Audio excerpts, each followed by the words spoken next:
प्रदेश अध्यक्ष अशोक तंवर ने उम्मीदवारों की टिकट की घोषणाओं पर कहा कि कांग्रेस चुनावी दंगल में बेहतरीन पहलवानों को उतारेगी और कांग्रेस के पहलवान जीत का गोल्ड मेडल लेकर आएंगी और 3-4 दिनों में कांग्रेस अपने प्रत्याशियों की घोषणा कर देगी। 3-4 दिन के अंदर हो जाएंगी। मैंने जैसा कहा कि कल भी हमारी मीटिंग है, कल परसों और 11 तारीख को, और इसमें जो भी उम्मीदवार हमारे पास नाम आए हैं उन सब के ऊपर विचार करके बेहतरीन पहलवानों को हरियाणा के चुनावी दंगल में उतारा जाएगा और यही पहलवान गोल्ड मेडल लेकर के हरियाणा के अगले सांसद होंगे। तो जो सर्वे हैं इंटरनल जितने भी हमने करवाए हैं, इनेलो और जेजेपी कहीं स्टैंड ही नहीं कर रहे हैं। लड़ाई होगी भारतीय जनता पार्टी से और वो भी पीछे हैं बहुत, तो डिस्टेंट सेकंड वो रहेंगे और कांग्रेस लाखों के बहुमत के साथ हर विधानसभा में जनता के आशीर्वाद से वो जीत हासिल। सस्पेंस नहीं है, हमारी तो सारी बात हो रही है, कोई सस्पेंस नहीं है और मैं समझता हूँ कि बाकी तो पार्टी अभी फैसला करेगी। वो एक मजबूत पहलवान की तरह दंगल में उतरेंगे। वहीं तंवर ने आम आदमी पार्टी के साथ गठबंधन के सवाल पर कहा कि आपने दिल्ली, हरियाणा और पंजाब में गठबंधन के लिए बातचीत की। इस सिलसिले में 1-2 अनौपचारिक बैठकें भी हुई।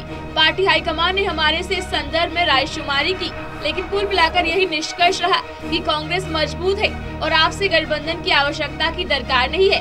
तंवर ने ये भी कहा कि हाईकमान फैसला लेता है तो उसके अनुसार आगे की रणनीति बनाएंगे। अशोक तंवर ने कहा कि आम आदमी पार्टी का हरियाणा में कोई जनाधार नहीं है, वो तो कांग्रेस के सहारे लोकसभा पहुंचना चाहती है। आम आदमी पार्टी ने दिल्ली के अंदर भी और हरियाणा के अंदर, पंजाब के अंदर, 1-2 और राज्यों में कांग्रेस के साथ गठबंधन की जो बातें हैं उसका एक प्रपोजल भी दिया। हमारे साथ भी 1-2 अनौपचारिक तौर पर बातें उसमें हुई और पार्टी ने भी हमसे पूछा था, कुछ महीने पहले भी पूछा था। हम सब हरियाणा के कांग्रेस के लीडर भी और जनता भी ये मानती है कि कांग्रेस मजबूत है और आम आदमी का कोई जनाधार नहीं। तो ऐसे में कोई आवश्यकता गठबंधन की दूर दूर तक दिखाई नहीं देती।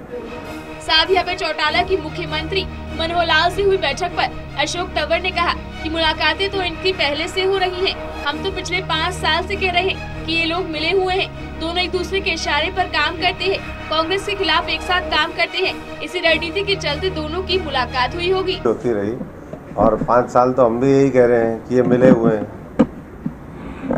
5 साल उससे पहले जब हमारी सरकार थी, तब भी जब हम सांसद थे, तब भी ये देखने में आता था कि दोनों एक दूसरे से, इनके पूरे घनिष्ठ संबंध है, एक दूसरे के इशारे पे काम करते हैं। हमेशा देश और प्रदेश की जनता के और कांग्रेस के खिलाफ इनकी मुहिम है कि इनको कैसे कमज़ोर किया जाए, बड़े बड़े महापूंजीपतियों को कैसे मदद करी जाए। तो उसी रणनीति के तहत इनका मिलना हुआ होगा। लेकिन बहरहाल अशोक तंवर के दावों में कितनी सच्चाई है ये तो आने वाली 23 मई को पता चल ही जाएगा कि अशोक तंवर के दावे में कितना दम था या फिर सिर्फ हवाई बातें। सिरसा से सतनाम सिंह की रिपोर्ट।